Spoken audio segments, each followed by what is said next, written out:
فرزند زہرا یہ حالات برے ہیں۔ کاشانہ بصیرت ایک ایسا مکمل یوٹیوب چینل جس پر محروم بصارت کے لیے بالخصوص اور تمام افراد کے لیے بالعموم سینکڑوں کی تعداد میں اسلامی کتب دستیاب ہیں۔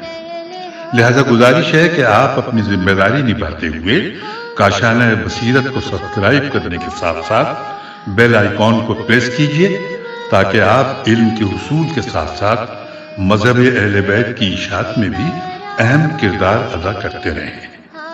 کاشانہ بصیرت۔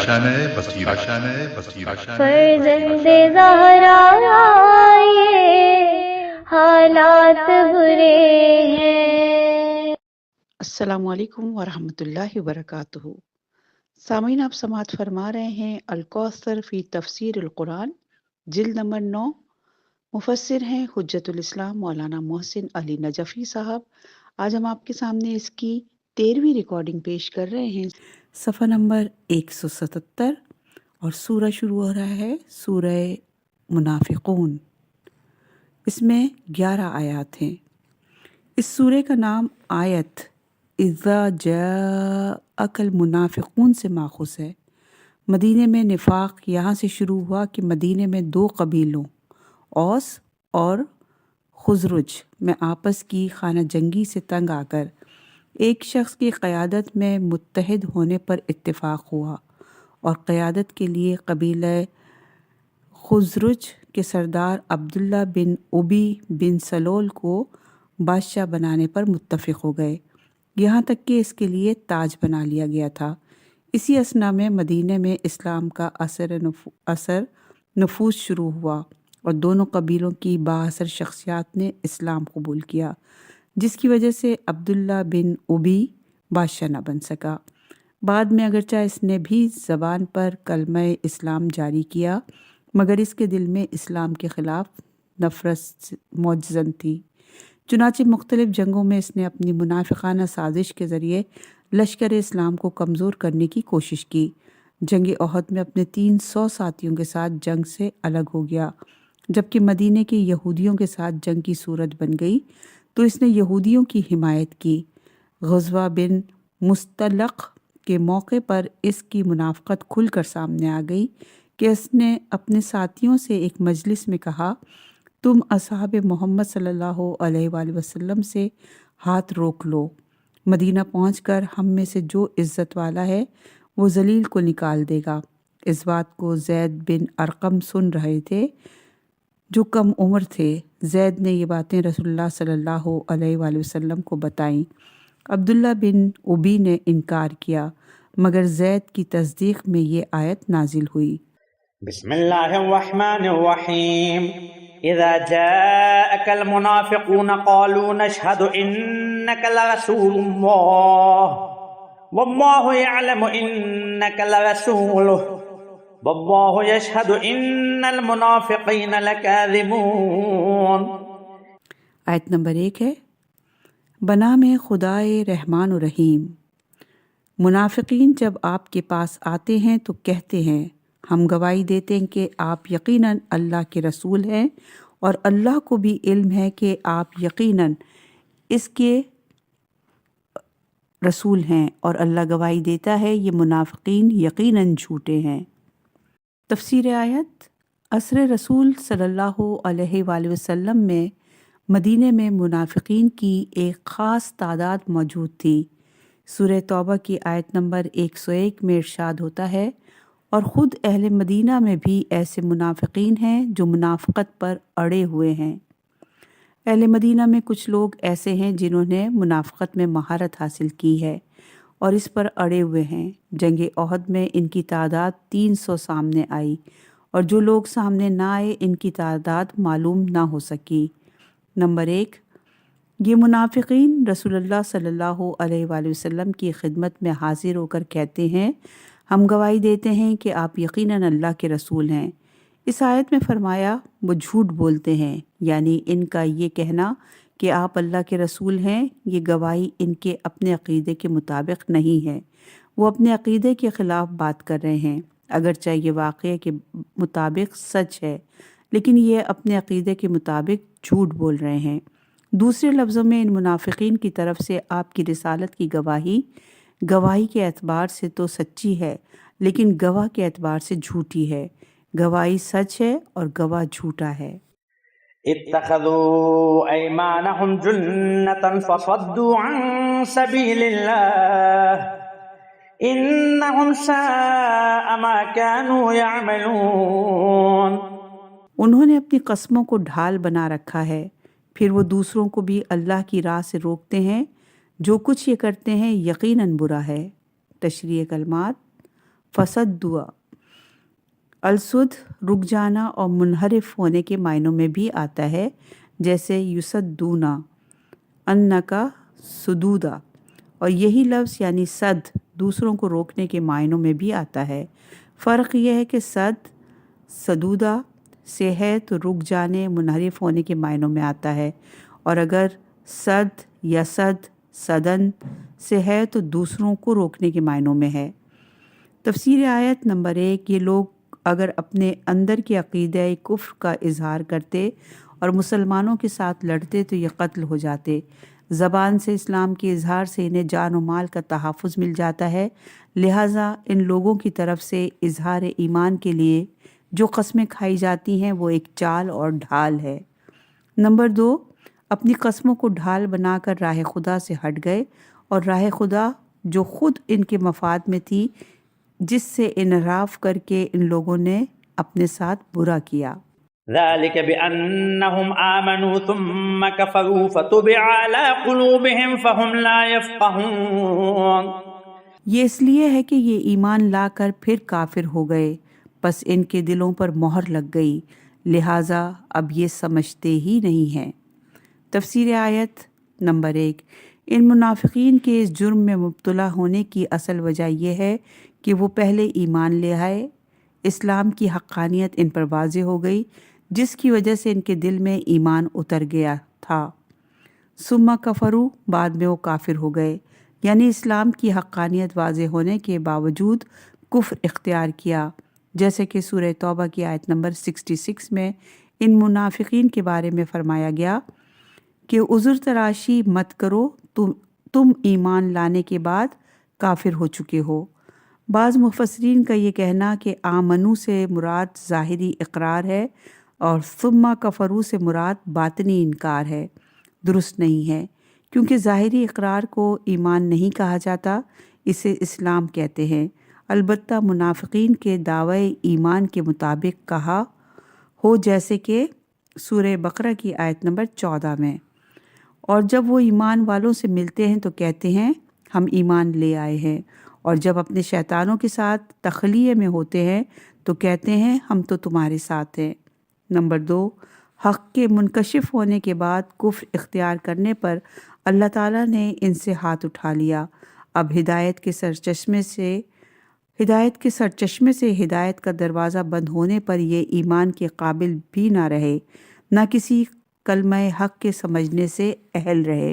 وَإِذَا رَأَيْتَهُمْ تُعْجِبُكَ أَجْسَامُهُمْ وَإِن يَقُولُوا تَسْمَعْ لِقَوْلِهِمْ كَأَنَّهُمْ خُشُبٌ مُّسَنَّدَةٌ يَحْسَبُونَ كُلَّ صَيْحَةٍ عَلَيْهِمْ هُمُ الْعَدُوُّ فَاحْذَرْهُمْ قَاتَلَهُمُ اللَّهُ أَنَّىٰ يُؤْفَكُونَ۔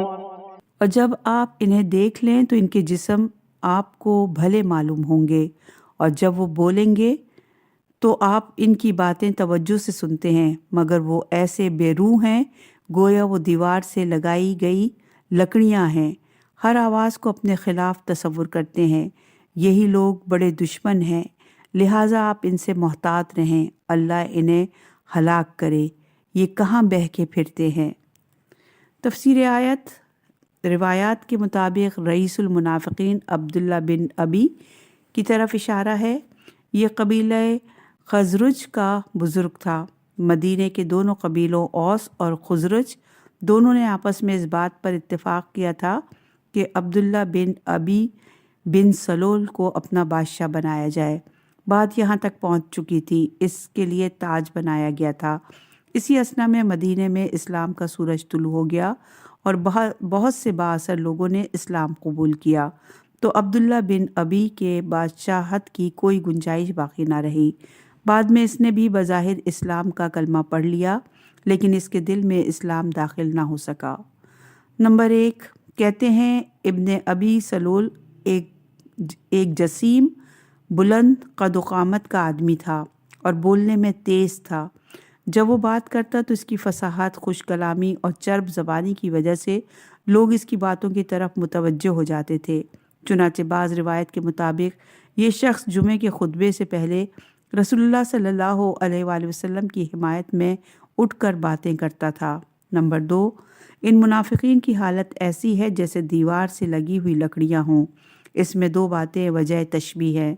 اول یہ کہ لکڑیاں بے روح، بے شعور ہیں، کسی قسم کی تعلیم و تربیت کی اہلیت نہیں رکھتی۔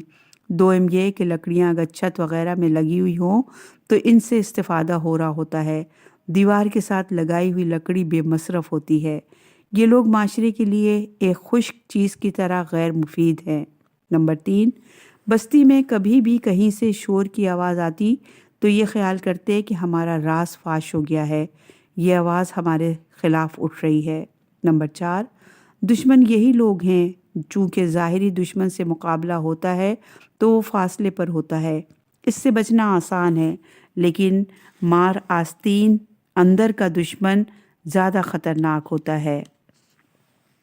نمبر 5، لہٰذا ان سے اسی طرح بچ کر رہو جس طرح ایک کھلے دشمن سے بچا جاتا ہے، اور جس اسلام کا یہ اظہار کرتے ہیں اس سے دھوکہ نہ کھایا کرو۔ نمبر 6، اللہ ان سے زندگی کی نعمت چھین لے، یہ لعنت کی طرح ہر قسم کی رحمت حتیٰ رحمت حیات سے دور کرنے پر مشتمل لعنت ہیں۔ نمبر 7، اظہار تعجب ہے کہ یہ منافقین حق اور ابدی سعادت چھوڑ کر کس گمراہی اور تباہی کی طرف جا رہے ہیں۔ وَإِذَا قِيلَ لَهُمْ تَعَالَوْا يَسْتَغْفِرْ لَكُمْ رَسُولُ اللَّهِ لَوَّوْا رُءُوسَهُمْ وَرَأَيْتَهُمْ يَصُدُّونَ وَهُمْ مُسْتَكْبِرُونَ۔ اور جب ان سے کہا جائے آؤ کہ اللہ کا رسول تمہارے لیے مغفرت مانگے تو وہ سر جھٹک دیتے ہیں، اور آپ دیکھیں گے کہ وہ تکبر کے سبب آنے سے رک جاتے ہیں۔ تفسیر آیت۔ عبداللہ بن ابی ایک دن اپنی نجی مجلس میں رسول اللہ صلی اللہ علیہ وآلہ وسلم اور مہاجرین کے خلاف غلیظ باتیں کر رہا تھا۔ اس مجلس میں زید بن ارقم بھی موجود تھے۔ اس وقت زید بن ارقم کم عمر تھے۔ زید نے یہ ساری باتیں رسول اللہ صلی اللہ علیہ وآلہ وسلم کو بتا دیں۔ عبداللہ بن ابی نے ان باتوں سے انکار کیا۔ بعد میں جب یہ آیات بھی نازل ہوئیں تو لوگوں نے عبداللہ بن ابی سے کہا چلو رسول اللہ کی خدمت میں توبہ اور استغفار کے لیے۔ اس پر اس نے اپنا سر بڑی خود بینی اور تکبر سے جھٹک دیا۔ رسول اللہ صلی اللہ علیہ وآلہ وسلم کی خدمت میں آنے کے لیے آمادہ نہ ہوا اور کہا ایمان لانے کے لیے کہا تو ہم ایمان لے آئے، زکوٰۃ دینے کے لیے کہا تو ہم نے اپنا مال بھی دے دیا، اب تم کہتے ہو کہ میں محمد کے لیے سجدہ کروں؟ سواء علیہم استغفرت لہم ام لم تستغفر لہم لن یغفر اللہ لہم ان اللہ لا یہدی القوم الفاسقین۔ ان کے لیے یکساں ہے، خواہ آپ ان کے لیے مغفرت طلب کریں یا نہ کریں، اللہ انہیں ہرگز معاف نہیں کرے گا، اللہ فاسقین کو یقیناً ہدایت نہیں کرتا۔ تفسیر آیت۔ نمبر 1، اگر شخص قابل ہدایت نہیں تو اس کے لیے استغفار فائدہ مند نہیں ہے، چونکہ عفو اور درگزر اس صورت میں ہو سکتا ہے جب مجرم اپنا جرم ترک کرے اور راہ راست پر آ جائے۔ یہ منافقین اپنے جرم سے باز نہیں آتے ہیں اور ان کے جرم سے درگزر کیسے ہو سکتا ہے؟ نمبر 2، مجرم جب اپنے جرم کی وجہ سے ہدایت کی راہ سے نکل گیا ہے اور ایسا فسق اس پر مسلط ہے کہ وہ از خود راہ راست پر آنے والا نہیں ہے، لہٰذا اللہ اسے جبراً ہدایت کی طرف نہیں لائے گا۔ اس آیت سے یہ بات واضح ہو گئی کہ رسول اللہ صلی اللہ علیہ وآلہ وسلم کا استغفار عام لوگوں کے استغفار کی طرح نہیں ہے۔ اہم نکات۔ نمبر 1، رسول اللہ صلی اللہ علیہ وآلہ وسلم کی دعا کو اہمیت نہ دینا نفاق کی علامت ہے۔ هم الذين يقولون لا تنفقوا على من عند رسول الله حتى ينفضوا ولله خزائن السماوات والأرض ولكن المنافقين لا يفقهون يقولون لئن رجعنا إلى المدينة ليخرجن الأعز منها الأذل وَلِلَّهِ الْعِزَّةُ وَلِرَسُولِهِ وَلِلْمُؤْمِنِينَ وَلَكِنَّ الْمُنَافِقِينَ لَا يَعْلَمُونَ۔ یہ وہی لوگ ہیں جو کہتے ہیں جو لوگ رسول اللہ کے پاس ہیں ان پر خرچ نہ کرنا یہاں تک کہ یہ بکھر جائیں، حالانکہ آسمانوں اور زمین کے خزانوں کا مالک اللہ ہی ہے، لیکن منافقین سمجھتے ہی نہیں ہیں۔ کہتے ہیں اگر ہم مدینہ لوٹ کر جائیں گے تو عزت والا ذلت والے کو وہاں سے ضرور نکال باہر کرے گا، جبکہ عزت تو اللہ، اس کے رسول اور مومنین کے لیے ہے، لیکن منافقین نہیں جانتے۔ تشریح کلمات ینفذو انفس منتشر ہونے کے معنوں میں سے ہے۔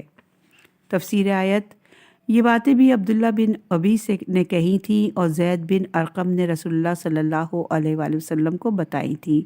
عبداللہ بن ابی نے بعد میں انکار کیا تھا۔ لوگوں نے ابن ابی کی تصدیق کی اور زید بن ارقم کی ملامت کی۔ بعد میں یہ آیت نازل ہوئی جن سے زید بن ارقم کی باتوں کی تصدیق ہوئی۔ تفصیل اگلی آیت کے ذیل میں ہے۔ نمبر 1، آسمانوں اور زمین کے خزانوں کا مالک اللہ ہے، رازق اللہ ہے۔ ان منافقین کے پاس جو کچھ ہے وہ اللہ کا دیا ہوا ہے، اگر اللہ چاہے تو یہ اموال ان سے چھین سکتا ہے، البتہ مومنوں کو اللہ تعالیٰ آزمائش کے مراحل سے گزار رہا ہے۔ نمبر 2، منافقین کے بعد سمجھنے سے قاصر ہیں کہ رزق اللہ کی طرف سے ہے یا اسباب و علل کے ہاتھوں میں ہے۔ اسباب و علل کی فراہمی بھی اللہ کی طرف سے ہے، اگر اللہ چاہے تو تمام علل و اسباب نابود ہو جائیں اور انسان رزق حاصل کرنے پر قادر ہی نہ ہو۔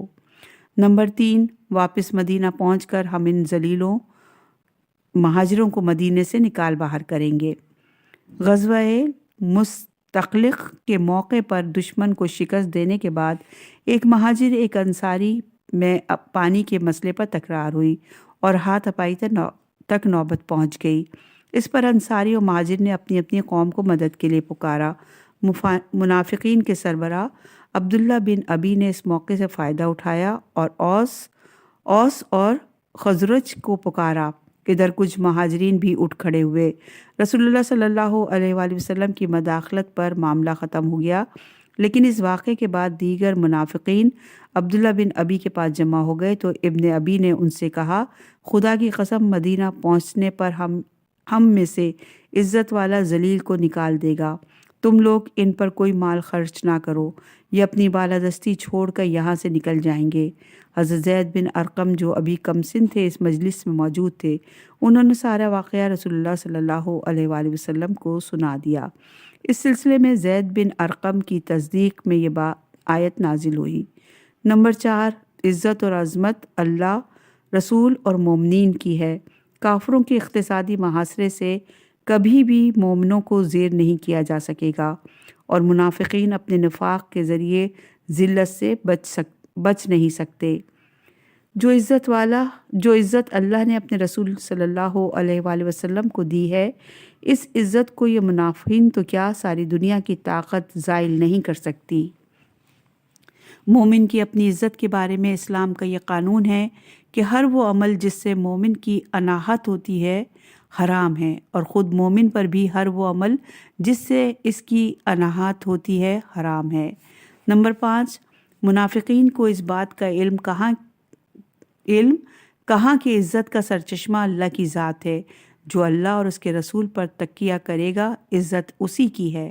یا ایہا الذین آمنوا لا تلہکم اموالکم ولا اولادکم عن ذکر اللہ ومن یفعل ذلک فاولئک هم الخاسرون۔ اے ایمان والوں، تمہارے اموال اور تمہاری اولاد ذکر خدا سے تمہیں غافل نہ کر دے، اور جو ایسا کرے گا وہ خسارہ اٹھانے والوں میں سے ہوگا۔ تفسیر آیت: مال اور اولاد تقرب الہی اللہ کا ذریعہ بن جائیں تو مال کو قرآن نے خیر سے تعبیر کیا ہے، اور اولاد باقیات صالحات بن جاتی ہے اگر یہ دونوں انسان کو اللہ سے دور اور ذکر خدا سے غافل کر دیں اور انسان اور اس کے رب کے درمیان حائل ہو جائے تو اس صورت میں مال اور اولاد خسارے کا باعث بنتے ہیں۔ وَأَنفِقُوا مِمَّا رَزَقْنَاكُم مِّن قَبْلِ أَن يَأْتِيَ أَحَدَكُمُ الْمَوْتُ فَيَقُولَ رَبِّ لَوْلَا أَخَّرْتَنِي إِلَىٰ أَجَلٍ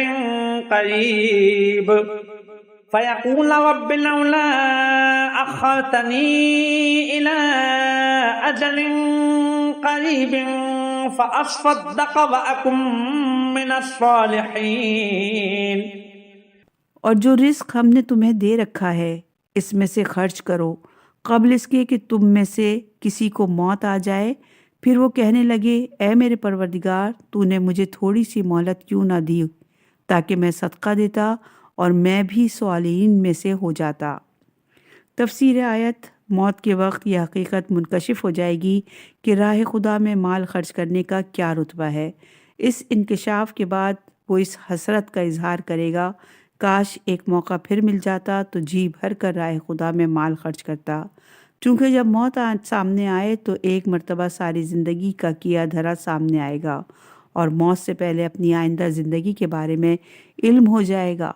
اس لمحے حسرت کا بھی اظہار کرے گا اور مزید مہلت کی تمنا کرے گا۔ وَلَن يُؤَخِّرَ اللَّهُ نَفْسًا إِذَا جَاءَ أَجَلُهَا وَاللَّهُ خَبِيرٌ بِمَا تَعْمَلُونَ۔ اور جب کسی کا مقرر وقت آ جاتا ہے تو پھر اللہ اسے ہرگز مہلت نہیں دیتا، اور جو کچھ تم لوگ کرتے ہو اللہ اس سے خوب باخبر ہے۔ تفسیر آیت: جب مقررہ وقت اجل آ جائے گا تو اس کا ٹل جانا اور مزید مہلت ملنا اللہ تعالیٰ کے اٹل اور حتمی قانون میں نہیں ہے۔ اب عمل کا وقت ختم ہو گیا، جزائے عمل کا وقت آ گیا۔ جب عمل کا وقت تھا مہلت بھی دے دی گئی تھی، لیکن جزائے عمل کا مرحلہ آنے کے بعد پھر مہلت ملنا ممکن نہیں ہے۔ سورہ منافقون کا اختتام